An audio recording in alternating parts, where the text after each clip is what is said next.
right, we're here obviously at Oracle Park. Brian Murphy, Markus Boucher.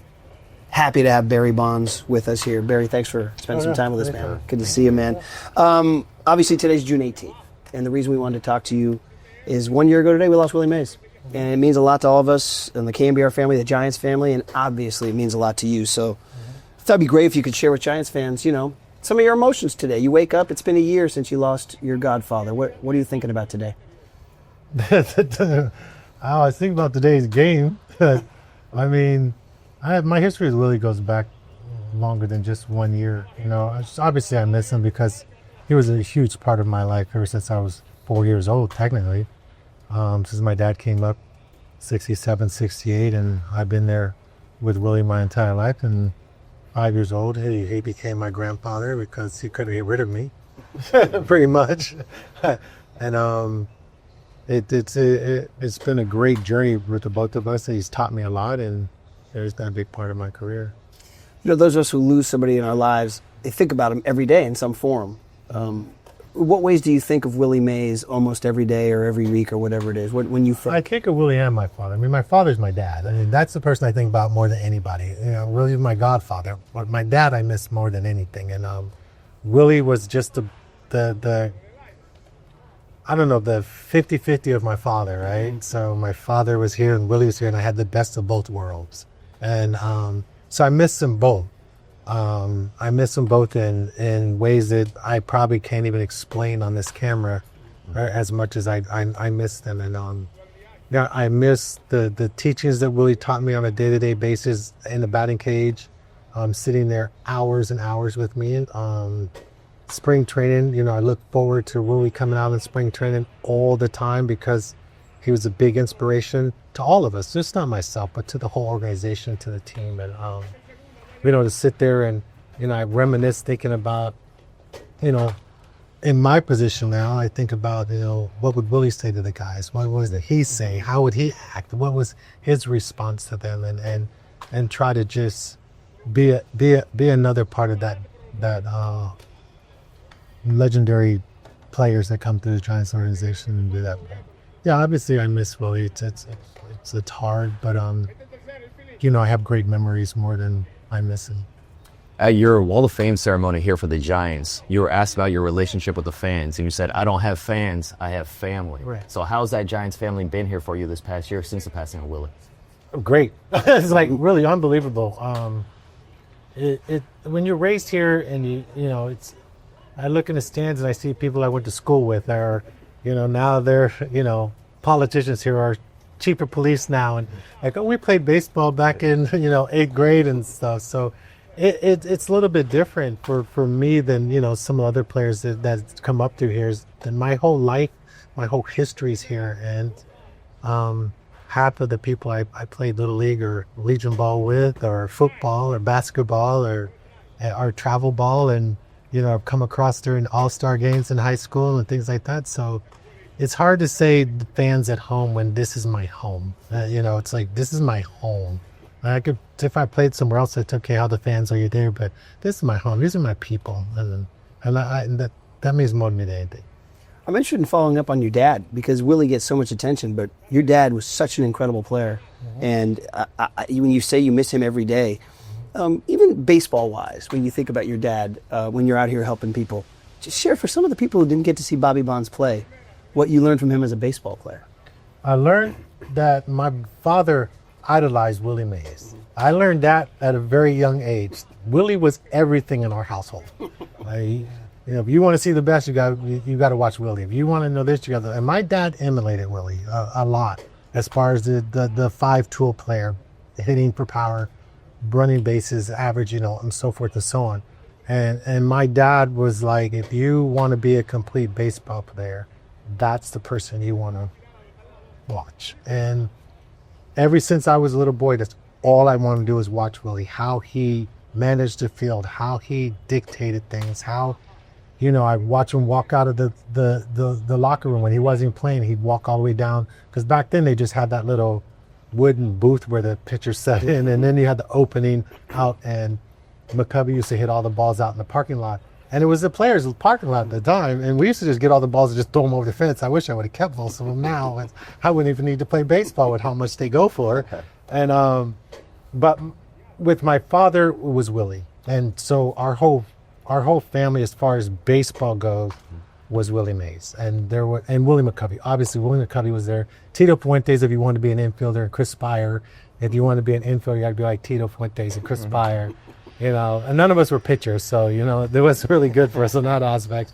But, you know, if you wanted to be a big, strong dude, everyone wanted to be like Mac. If you wanted to be just this genius of a person, you wanted to be like Willie. And that's what we grew up like, and that's what we did. Yeah. Now, Barry, I have to ask you what it's like growing up in that environment, because as a kid, your dad is just your dad. Your uncle is your uncle. Your godfather is your godfather. So at what age did you really fully digest how good of ball players both your father and Willie were? My dad was more direct. He was more, you would never do enough. His way with me was different than with my brothers or something else, you know. You know, you guys heard it when they retired my uniform. It's like, you know, I was chasing my father's love, you know, in some capacity. And my father was like, as long as I kept telling you wasn't enough, you were going to always be the best because you always wanted my approval. And Willie was like that person on the other side of my shoulder was going, you're good, you know, that's great, you know, keep it going, you know. So I had like both of them.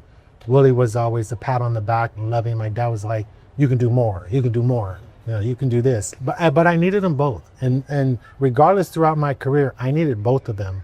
And playing, I just wanted both of them to accept the type of player I was, because I wanted to be like them both. I wanted to be just like my father. My dad was faster than Willie. My dad could hit balls just as good as Willie. My dad could play defense as good as Willie, but Willie was Willie. My dad didn't play as long as Willie. Okay. My dad had other demons, but Willie was just Willie. But if you look at the all-around ability, like I say, you know, Vladimir Guerrero was, I mean, his ability was way beyond my ability as a player. He could throw from the fence. There's a lot of players that were that out. Willie was just very smart. It's like I make comparisons to like Tiger Woods or Michael Jordan, and yes, I don't exclude myself in that category at all, but I could swing a golf club 1,000 times over, maybe 100 more times than Tiger Woods, but Tiger Woods just sees it better than I do. It just is what it is. And I could probably run up and down the court. Let's just say I can't, but I mean, run up and down the court more than Michael Jordan, hustle as hard as he can, like Dennis Rodman did. But Michael Jordan just Michael Jordan, and people's levels. So Willie's level was just Willie's level in the game. But I'm not taking anything from my dad's ability or talent. My dad's talent was just as good. It was incredible. You're absolutely right. After your dad died, and we miss him so much in the Giants family, that changed your relationship with Willie, I imagine. And then all the way to the end, given that we are sort of remembering Willie on a 1-year anniversary of his death, as the later years, now you don't have your dad, and your relationship with Willie deepens. If you could share some of your... That's a great question, because Willie became my father. Yeah. It was a bittersweet losing my father and having my second dad with me. Made it a lot easier for me losing my dad, because I knew that I would have Willie there for as long as my career was going on. I wanted my dad obviously alive, but it didn't happen.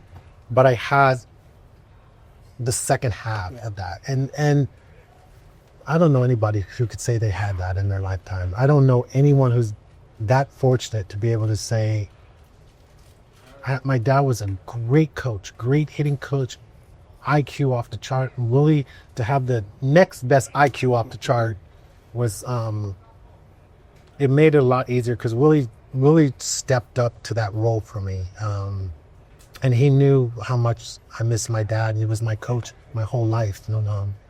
Willie just stepped in and didn't say anything and just said, I got you. I mean, that was it. I'll never forget that as long as I live. It's beautiful. Kind of wrapping up here. It's interesting. We thought about this. We talked about this on the radio.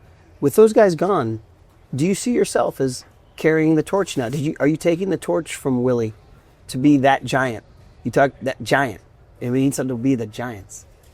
We have to understand something. I took that torch from Willie a long time ago, guys. I mean, I know that I'm not going to allow people to put me in this box. Okay, I love my godfather to the fullest, but 660 was gone. Okay. But to give Willie the due that Willie deserves, if it wasn't for Willie giving me his approval, because I never wanted to pass Willie, it was almost inevitable. When you got the two best people around you the whole time, it's like, how can you fail, right? It's like, I don't know how to explain to people, how was I not going to be able to do that with having the best around me all the time? You know, I have Willie with me all the time, teaching me, educating me, making me see things that I didn't see. He was the best eyes behind my own eyes. He's the best ears behind my own ears. And this is hard to explain. So it was kind of like that push, you're going to get somewhere, right? I didn't know where I was going to get, but I was going to get somewhere. I don't know about saying carrying the torch. I think that I'm going to hang on to it with him. I'm not going to, I don't care who has a torch, to be honest with you. I don't care. It's me now saying, what would he do in this situation? What would he want me to do in this situation? And he'd want me at the ballpark all the time. He would want me to help the guys all the time. He'd want me to give back to this organization all the time. And so that's what I do. I walk in the steps that they raised me to. I don't do it for anybody else. I don't do it for people. I do it because that's what they taught me to do, and that's what they told me to do, and that's what I'm supposed to do. So I was at Jim Davenport's memorial on the club level, and you gave a very poignant speech. It was a small gathering, but you said, "Hey, Davy, I get it now." Like, yeah. You remember that? Yeah.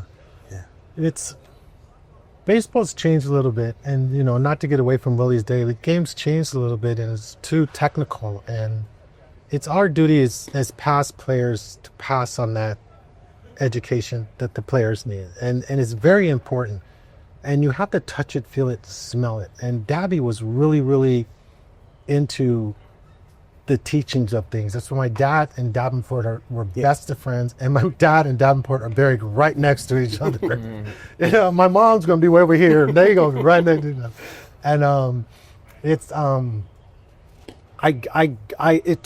takes time. When I was young, crazy. As you get older and you start realizing, I'll be 61 in a little bit over a month, and you start to realize what's more important. And what's more important is God blessed me with the ability to do what I've done in my career.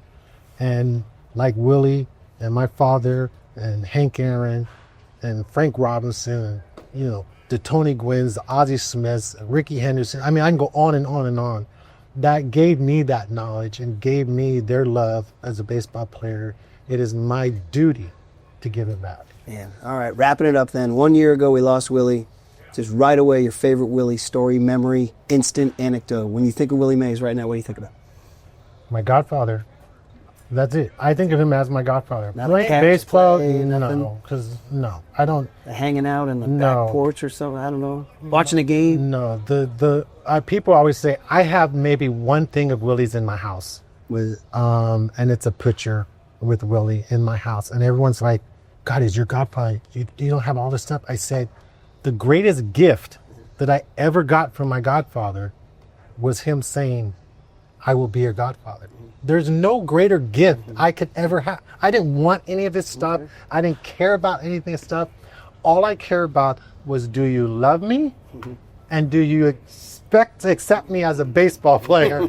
So if I think of the greatest thing really is that when he passed that torch to me and when I hit 660, that would probably be my best moment, and when he told me to go after 755. That's it. Barry Bonds. Last question for me, Barry. Want to sneak this in. We got to ask you, going from Willie to your dad to yourself to Buster Posey and now Rafael Devers, do you view him as a guy that can carry on that legacy of great bats here in San Francisco? Time will tell. I mean, it's really hard. I mean, I know that's, forgive me, and I know people want to then answer right away, but time will tell. It's our duty as well, not mine, the coaches, their duty is to get him prepared the best way you can. It's me to inspire him any way I can. It's the organization to keep them healthy is the best they can. The fans are cheering him on and give him inspiration the best he can. And God to bless him to not get hurt, to stay healthy and do his job. But time will tell. I mean, he's played 9 years, I believe. I think it's 9 years in the league, which is a long time. But, I get this answer all the times like, what's he going to be like? What's going to be? I said, you know what? Just stay long enough for someone to write a story about you. And then there it is. There's the answer. I don't, if you don't need to know, the answer is most of the elite athletes played 18 years or 20 years, or they've been around long enough that someone will talk about them. So I don't talk about myself. I don't need to. Stay around long enough, somebody will tell that story. And if he stays healthy and he stays around long enough, I think he's going to do great things here. Barry Bonds from Oracle Park with Murph and Markus.